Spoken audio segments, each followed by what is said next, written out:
StrayAllDay.com. Now tuned into the show where you learn the discipline to show up day after day, to do the work, the confidence to put yourself out there boldly and authentically, and the mental toughness to continue showing up, doing the work, putting yourself out there, even when the success you've expected to achieve has yet to be achieved. And on top of all this, you get a huge dose of personal initiative. That is the go-getter energy that moves any one of us, including yourself. It's going to make things happen instead of wait for things to happen. And then we put all this together into a series of frameworks, approaches, insights, strategies, and techniques all underneath the umbrella of one unifying philosophy that is called Work on Your Game. My name is Dre Baldwin, also known as Dre All Day, and welcome to the show. And today's topic is we are picking up on our series of reasons why you may be in fear of success. We are picking up on episode number 9, if my count is right, of what will be a 10-part series. So we got this one and the next one coming up tomorrow.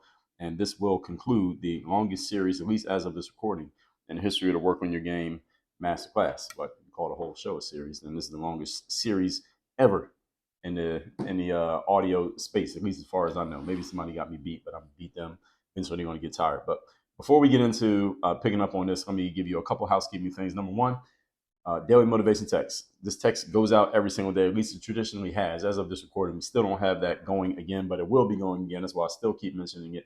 Text me at my number 305-384-6894. So when it goes back, you'll immediately be picking up right where we left off. And anybody who's missed some time on that, we're going to make up for it. Trust me, I always do. Secondly, Work on Your Game University. That's a place where I work with high-level performers who want to perform at your highest level, do so consistently, and make more money in your business. Go to workonyourgameuniversity.com. Our 4-part framework is based around mindset, strategy, systems, and accountability, and a bunch of subtopics underneath all of those. You want to work with me directly, listening to this show, you got a pretty good idea of who I am, what I'm about, and how I do what I do. You want to work with me directly, have me as your direct coach, go to workonyourgameuniversity.com. All that out the way. Let's pick up where we left off again. I don't have to give too much intro here. You can go back to episode number 1 of this series, or part number 1 of this series, which is episode number 2843, if you need a background on why I'm talking about this and where it comes from. But without further ado, then let's pick up on point number 25, which is where we left off. Why you may fear success. Number 5, you are in fear of becoming arrogant, or whatever you define as arrogant. Now, these two terms, arrogance, and actually, before I even get into that, let me go into what it means when people say they may be holding themselves back from success, or when they're holding themselves back from success, and their reasoning is, I don't want to feel arrogant, or I want to be arrogant. You don't want to start feeling as if you are positioning yourself as if you are too good for other people, maybe the people who you're currently around, or your family members, or your friends, or your community, or your coworkers. And this goes perfectly with our prior point, which is about violating your own values. See, when you're clear on your values and principles and the type of person you are, especially with the things about yourself that should never change regardless of what changes around you, such as your success, then you can stay rooted to your principles regardless of what changes in your life, i.e., you having more success, you making more money, you elevating yourself to a higher status in your career, in your business, etc. However, as I said in the previous point as well, many people do not have clear principles. So this is actually a moot point that, okay, your values will keep you rooted in a certain place no matter what you do. Well, see, if you don't have any values, then there's nothing to keep you rooted anywhere because you don't have any values. You don't really know what you're about, what you're standing for, and what you're not standing for. So before I go further, let's be clear when I talk about this word arrogance. And this is another word that is, and many of these get brought up here on the show, arrogance, cockiness. These two words are two words that people will use to describe someone whose level of confidence is out of whack with what the speaker sees as being okay, acceptable, normal, or just healthy. So you say this person is arrogant because you believe that their confidence is just a little bit at a little bit higher level, or maybe a lot higher level than it should be. I've heard people describe arrogance and cockiness in many different ways, but here's the way that I've described it. I have a video on YouTube that is pretty popular that I've talked about this, and also in a couple of my TEDx talks, I've talked about this as well, that arrogance and cockiness are relative terms, that you can look at another person and consider them to be arrogant or cocky, whereas the next person could look at that same individual, look at them and say, well, this person's not confident enough. Their confidence is just too low. This person doesn't believe in themselves enough. So how can there be this big of a discrepancy between how you see that person, how someone else sees that person? The reason that can exist is because, as I just said, this is a relative term, meaning how I see things and how you see things are just based on our own personal perspectives. There's no objective measurement of confidence. There's no objective measurement of arrogance or cockiness. So nobody can be right or wrong and call another person arrogant or cocky.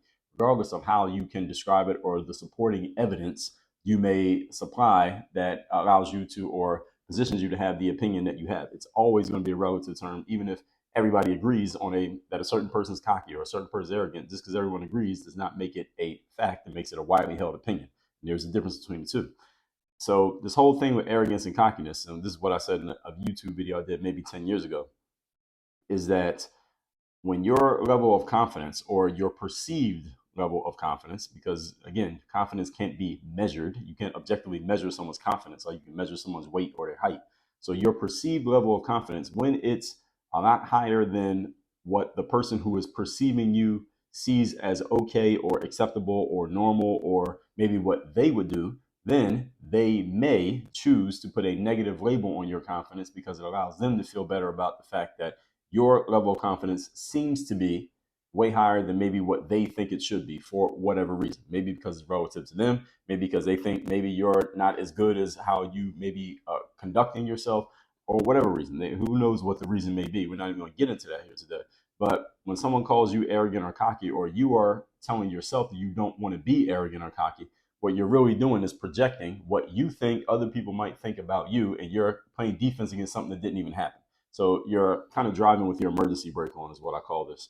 You're trying to stop yourself from doing something that hasn't even happened yet, and you're trying to preclude yourself from having a negative label slapped on you that hasn't even been slapped on you yet, based on your projection of what you think other people might be thinking. All right, you see how you're twisting yourself in circles here just by me explaining that, how you're twisting yourself in knots mentally and emotionally over something that hasn't even occurred.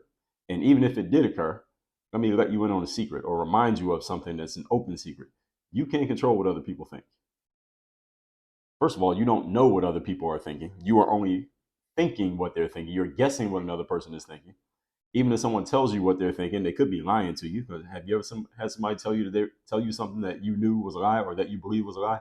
Of course you have. Have you ever told someone something that actually was a lie? Of course you have. We've all done it. So you never know what another person is thinking. And no human being has the ability to read another person's mind. So you taking actions in your life or stopping yourself from taking actions because you are concerned with what another person might think is a exercise in futility.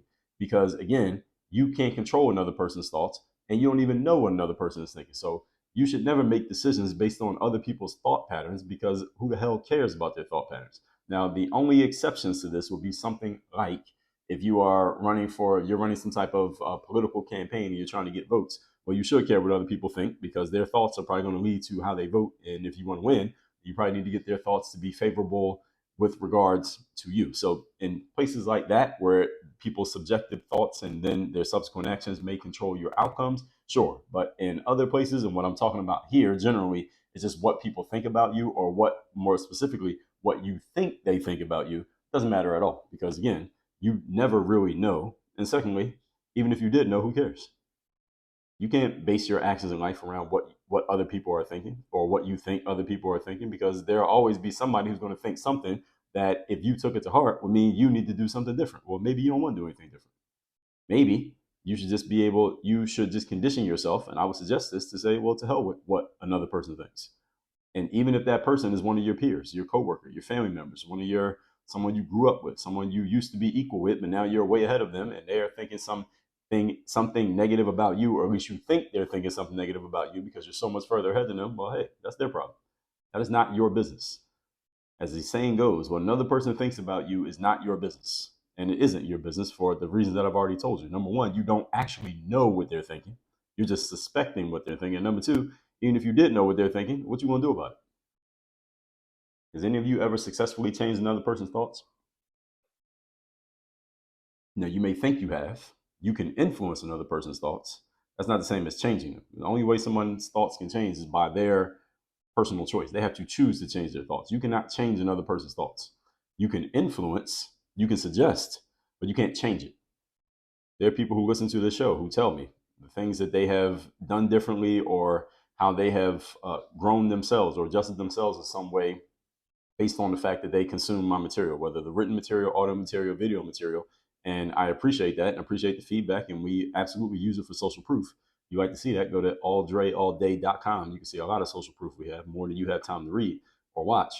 However, I can never give myself credit for changing another person's thought patterns. I can help influence, I can help guide, I can help suggest, but I can't change the way that you think. You have to change the way that you think. Now, my material can help you change, but you must choose to change. And even in Work on Your Game University, if you listen to the show, you hear me talk about the university every episode. And I'll tell you, the first thing we do in the university is we work on your mindset, bulletproof mindset. But understand that the bulletproof mindset framework is not going to, the framework itself is not going to change your mindset. And what it's going to do is show you how to change your mindset. You're going to actually change your mindset because you had to change your thoughts. I'm going to show you exactly how to do it, when to do it, where to do it, why to do it, what steps to take. Here, do this, then this, then this, then this. But you have to choose to do it. You have to choose to follow it. And see, this is the reason why many people don't change in life, whether we're talking about mindset or anything else, because you have to make a voluntary, conscious, and intentional choice to change. Most people never do that. This is why most people don't change. This is why I can confidently state most people never change. Because you have to make a voluntary choice, and most people never make that choice. It's just what it is. All right? Don't shoot the messenger, just the truth.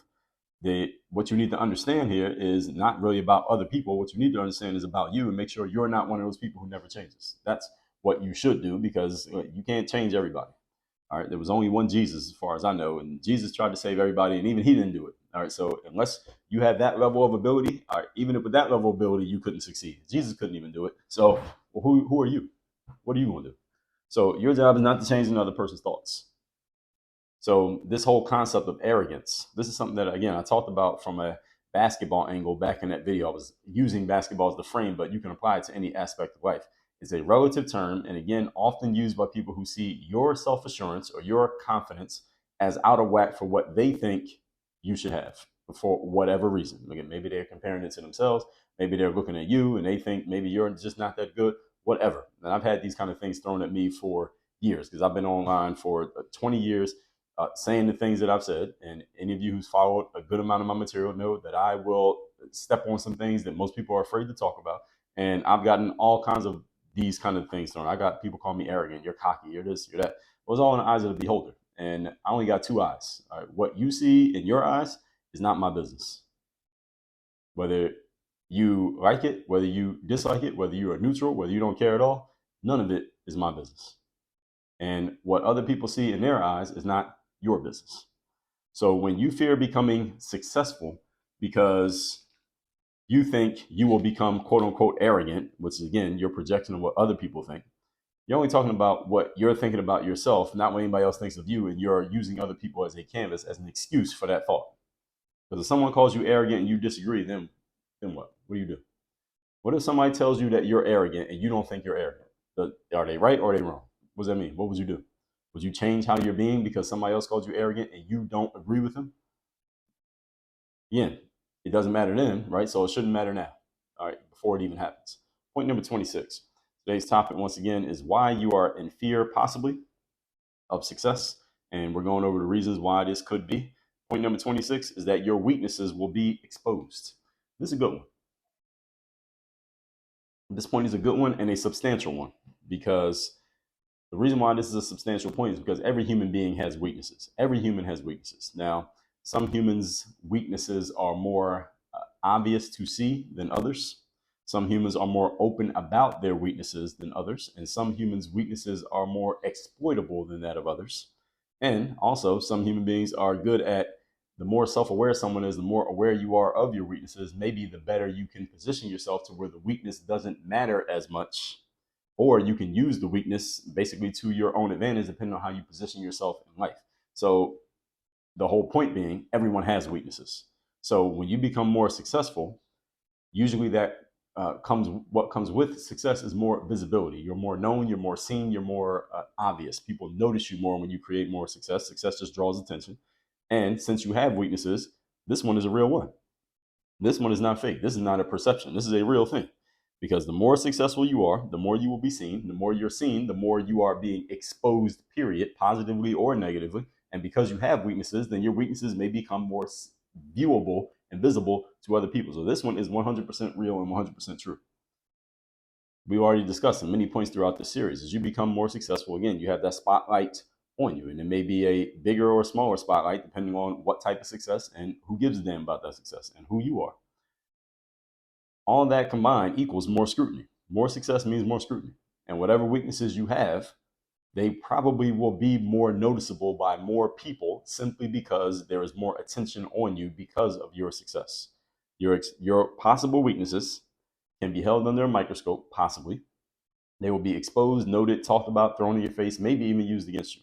All of these things are true, they are real, and they will happen the more successful you become. For example, in basketball, when you're a player, as many times this happened, any of you who's a basketball fan, but if you're not, that's okay. You'll understand this point still. Actually, this happens in many sports. Actually, every sport this happens, but I'll stick to a couple sports that I know it happens specifically. Basketball is one, football is one, baseball is one. Probably happens in hockey. I don't know hockey as well. Boxing is another sport where this happens. When a player comes out and they're not really being noticed that much, like they're a good player, solid player, let's say at the pro level, they're a good player, but they're not the main focus of their opponents. Like you're good, but it's not like everybody's like, man, we got to stop this guy or this girl so we can win. They're not looking at you like that. They know you're there, but they're not focused on you. And then you come out there and you have a great game or you have a great string of games or maybe even a great season. You're dominating, you're doing all your things. Now everybody's talking about you like, man, look at this player. Nobody was talking about him or her 3 weeks ago or last season, but now everybody's talking about them because they're dominating. Here's what happens. When that happens, now all of a sudden, the scouts, those are the people who watch the opponents that they're going to play, they're looking at the team that they're going to play against, which is your team, and now they see that you're the star. All right, you're the quarterback who's lighting up the NFL.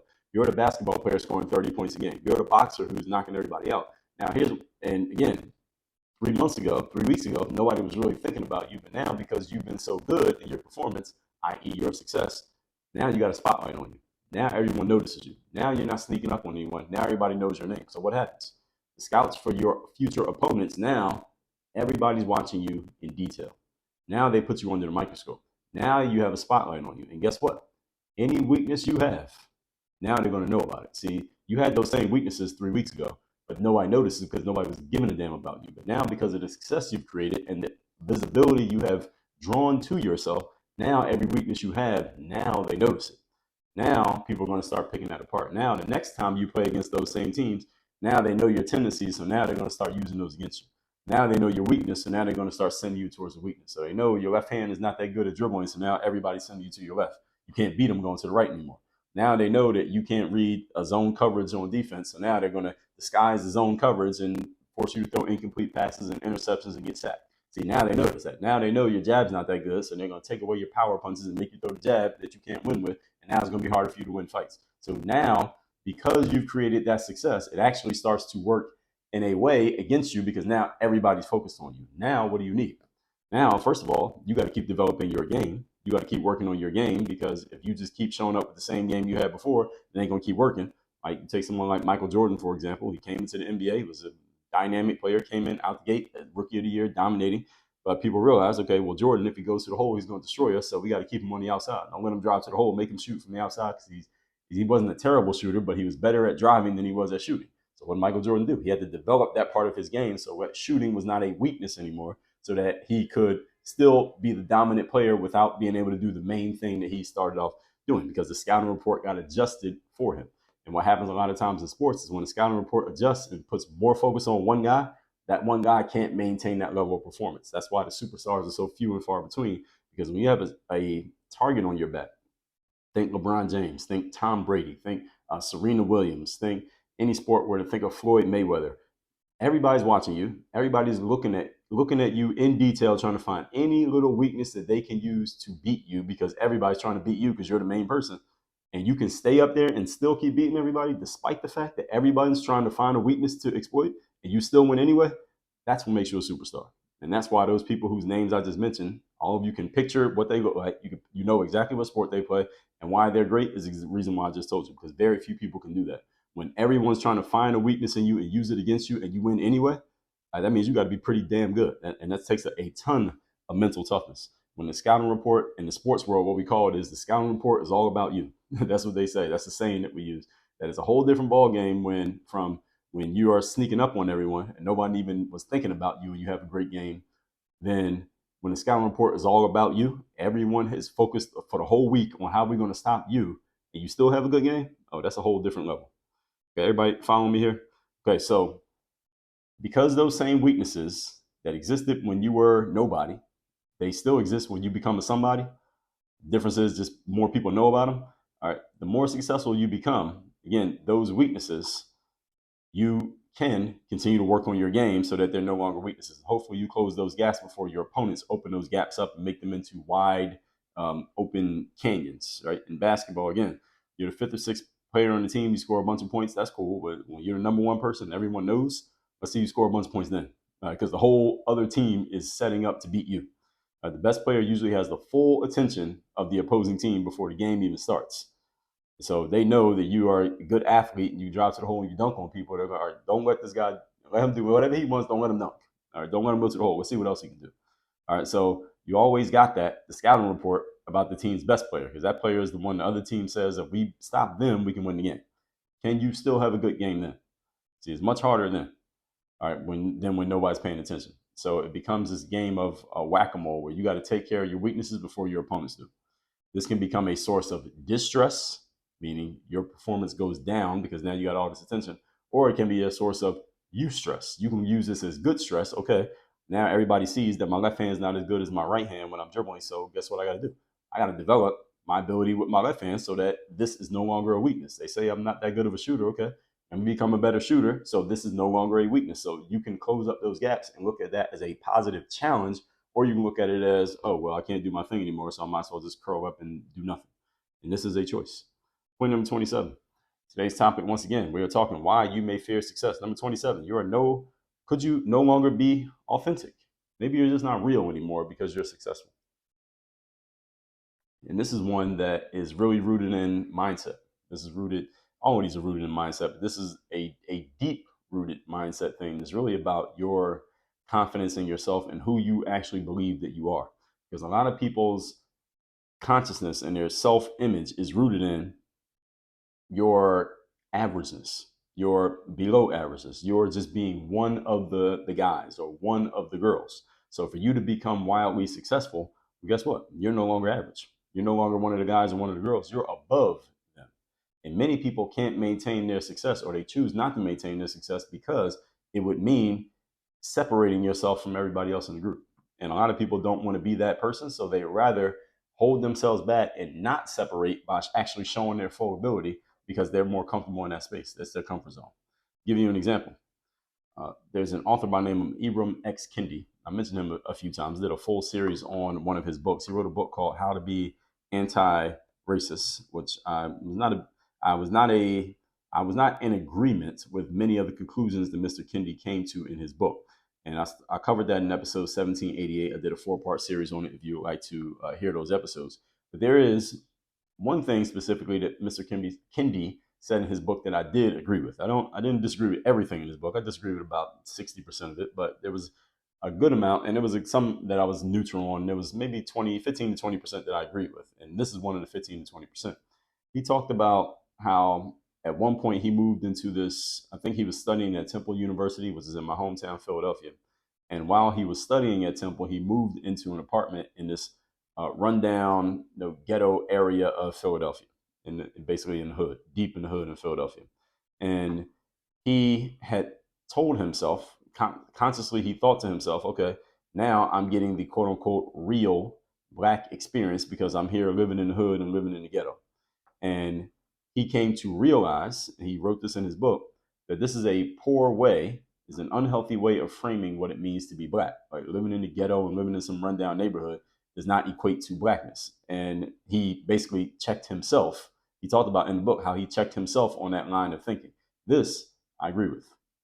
But there are many people who never check themselves on that, and they actually think the exact opposite, that being real or being authentic means being average, being okay, and being at this lower level where you fade in, you blend in with the masses. And this is, again, one of the main reasons a lot of people never move themselves forward in life, not because they can't, but because they don't want to. They just want to be one of the people. They want to be one of the masses and part of the group rather than separating themselves and standing out. Again, of all the things that Mr. Kendi said in his book, this is one of the few things that I do agree with. And there are many people who have this mindset, so I appreciate him for saying this part. And this is especially true in the Black community. The Black people who are listening to this right now, you know this is true. Some of you are guilty of it yourselves. And I can speak to this because I'm Black and I come from this community. I come from these type of neighborhoods that Mr. Kendi is talking about. And there are many black people who tend to have this mindset that the less successful you are, or the more average you are, the more real you are, the more authentic that is.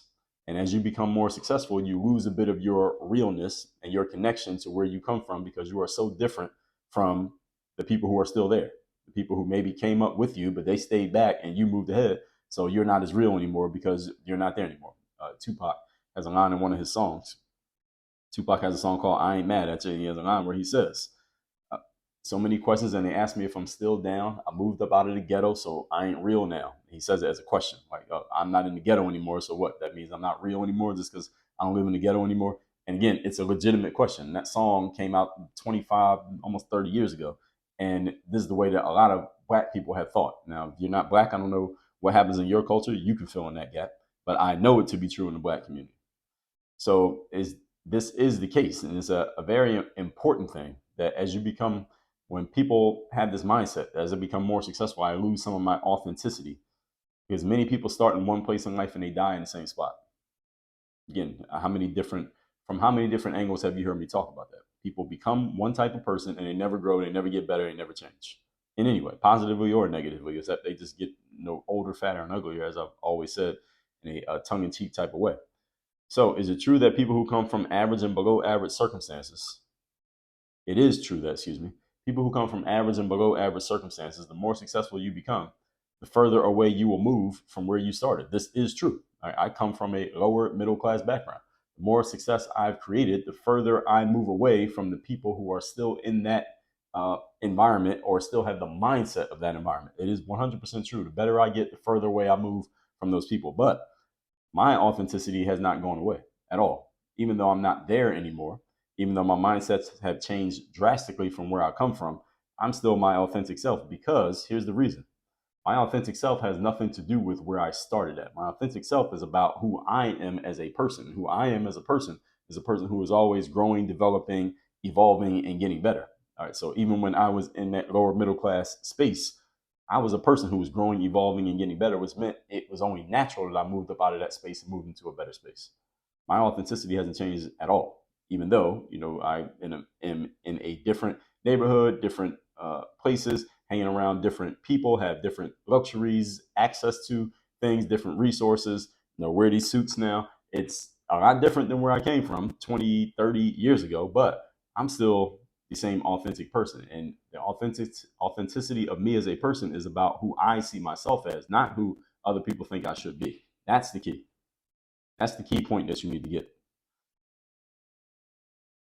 And when you can have that type of mindset, it doesn't matter where you go, there you are. And that's, if you read Letters from a Stoic, which is a book that is a compilation of Luis Seneca, who's one of the founding fathers of the Stoicism movement. He talks about this a lot. Now, you can read Ryan Holiday, who's a more contemporary person talking about Stoicism, but I would suggest you go to the root and read Seneca. Being authentic means being true to yourself and your principles, not true to what other people think you are or what you should be. That's the key point right there. Authenticity is not about where you're from, or your hood, or your neighborhood, or your family, or any of those things. I'm not saying that they don't matter. What I'm saying is authenticity is you being true to yourself and how you see the person in the mirror, not what other people think. I don't care who they are. It can be your spouse, it can be your kids, it can be your parents. It's about how you see you, not how other people see you. This is why you need to be strong about who you see in the mirror. And it is more important than what anybody else thinks or says about you. It's about what you say about you. And if you haven't said anything about you, then it makes sense that it's easy for other people's opinions to move you to behaviors that you may otherwise not want to take. Let's recap. Picking up on point number 25 here. Again, we are on this part 9 of our series of why you may be in fear of success. Number 25, you're afraid of becoming arrogant. You don't want to start feeling like you're too good for other people, but understand arrogance and cockiness are relative terms that are all based in the eyes of the beholder. And the only eyes beholding that really matter are yours, because you can't control other people's thoughts. And most of the time, you don't know other people's thoughts. Even when they tell you what they're thinking, they might not even be telling you the truth. So don't even worry yourself with that. Number 26, weaknesses being exposed. This one is real, because the more success you create, the more visible you become. You're more under a spotlight, and people will notice whatever weaknesses you have, because every human being has weaknesses. It's just a matter of, can you close those gaps before they get opened by your opponents, and or can you figure out a way to turn those weaknesses into strengths? So even though people may know it's a weakness, They can't use it against you because it actually makes it better for you the more you use that quote unquote weakness to your personal advantage. So that's just a mental alchemy, a way of uh, controlling the situation and making things work in your favor. And this is really a matter of mental toughness. And number 27, are you no longer authentic because you became successful? Again, this is rooted in a poor mindset, a unhealthy self-image that being average and being below average or being a normal, quote unquote, normal person, which is synonymous with average, is real. All right, that is not real. Real is about you being true to yourself and your values. Now, if yourself and your values are about being average, then okay, then it is real. But I don't think most of you want to be average. And not if you listen to a show like this, you're not trying to be average. And if you are trying to be average, you're listening to the wrong show. Sorry, I wasted 30 minutes of your time. Those of you who are looking to be something other than average, above average, which I guess most of you want to be, okay, then it has nothing to do with where you're from. It's about where you're going. How you see yourself and where you see yourself moving in the future is the most valuable asset that you have. Paul Arden said that in his book titled, "It's not how good you are, it's how good you want to be." How good do you want to be? And if being good means you're no longer real, then what you need to do is not stop being good. What you need to do is go to work on that poor mindset that you have that is causing you to even think that way, and get away from people who think like that are making you, who are reinforcing that nonsense mindset in you. That said, tomorrow we'll be going into the final installment of this series. Make sure you're texting me so you're in my text community. Numbers down below in the description. And to work with me directly, have me as your direct coach. Go to workonyourgameuniversity.com so we can get you performing at your highest level, doing it consistently, and making more money in your business. Again, workonyourgameuniversity.com. Work on your game. Dre, all